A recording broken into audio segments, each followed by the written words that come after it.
இது மாமியாவுக்கு, அது மணப்பொண்ணுக்கு. அன்னைக்கு ஒண்ணு இல்லைன்னு பாக்குறீங்களா? அப்புறமா வருது. அப்புறம் கல்யாணத்தன்னைக்கு நீங்க வேஷ்டி சட்டை எதுவுமே கட்டக்கூடாது. அட என்னங்க இது? எல்லாமே பேண்ட் தான். அவாடா. நீங்க ஓகேன்னு சொன்னதுக்கு அப்புறம் பாஸ் கிட்ட போய் சொன்னேன். அவ்வளவுதாங்க. அவருக்கு கையும் ஓடல, காலும் ஓடல. நல்லிக்கு போய் பட்டு புடவைகளை அள்ளிக்கிட்டு வாங்கினார்.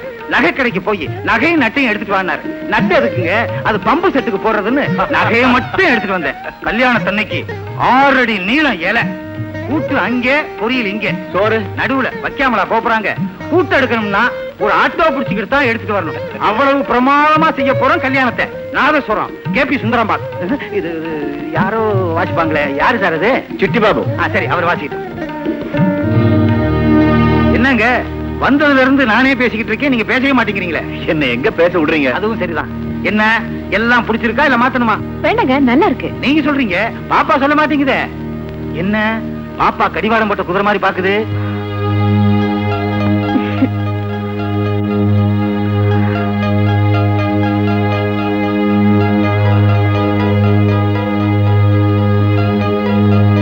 என்னம்மா இப்படி திடீர்னு எந்திரிச்சு உள்ள வந்துட்ட? அவங்க ஏதாவது நினைச்சுக்க மாட்டாங்க? என்னமோ தெரியலமா, லேசா ஜுரம் வர மாதிரி இருக்கு. ஜுரமா? இரு, ஏதாவது மருந்து கொண்டு வரேன்.